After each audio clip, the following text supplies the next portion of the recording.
whiskey and whatever. I don't know if we talked about this before, but it's an idea or it's a line of thought that I think is interesting. I think we may have talked about it a little bit. Is the concept of the cities that were launched pre the Industrial Revolution. So cities who became real viable cities before the Industrial Revolution versus cities that came afterward. So you've got New York, Chicago, obviously European cities, right? New York, Chicago, Boston, maybe Baltimore. You've got a lot of the New England towns that were established well before everyone had a car, right? So they're more dense, more compact.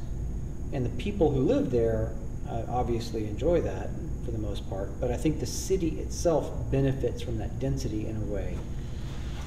Whereas you take a city like Atlanta or Houston or Dallas or LA, and those cities are much more spread out, and you're now car dependent, and so that dictates the lifestyle most people have in that city, and how that mandatory lifestyle choice impacts the ability of the city to be effective for the people who live there. Does that make sense? Yeah, it makes some sense. You've been thinking about this? I've been thinking about it since I went to Chicago, right? So when you're in Chicago or New York, you get a feeling of energy, right? You get a feeling of people doing stuff. It's a thriving organism. Which, well, not in the winter in Chicago, but otherwise. But you don't get that here. No. You do in certain sectors and certain points. In parts of town, yes. Parts of town. I mean, when you're in a place like Manhattan and and San Francisco's relatively San Francisco small, has it. But again, pre-industrial revolution.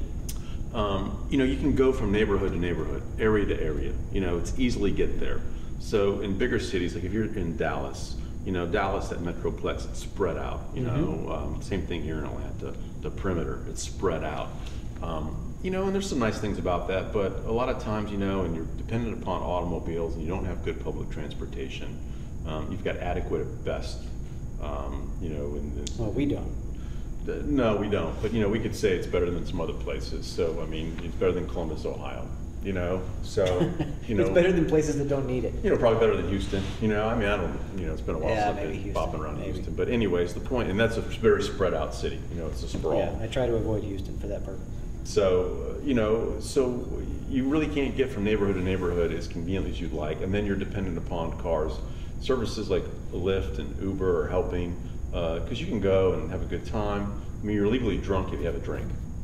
So okay, those services are helping you kind of go from neighborhood to neighborhood. But I mean, the government's not solving the problem of how do you deal with mass transit?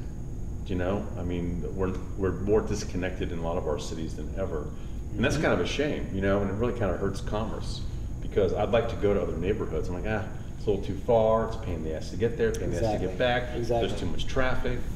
So do you think cities that are more dense and have a better public transportation infrastructure have a distinct advantage for achievement over the cities that don't?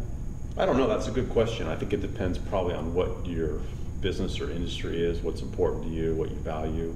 I think they might be more successful in some ways, less successful in other ways. When we opened up a New York office for Talent Zoo, I did so kicking and screaming because the cost of doing business was so high. And you could see how a guy like Ted Turner is able to beat New York, the New York media to their own game by being in Atlanta and keeping costs low. Yep. So here's an example of, okay, I mean, I think you can go to Oklahoma City. But 20 years on, now all their business is in New York. Yeah, well, they're moving it back up there. So New York has won.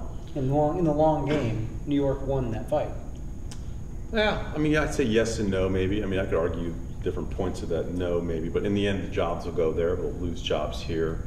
But that's more about like executives and bullshit management stuff. Like, I want my people here. I want there. Or Boeing moving their headquarters from Seattle to Chicago.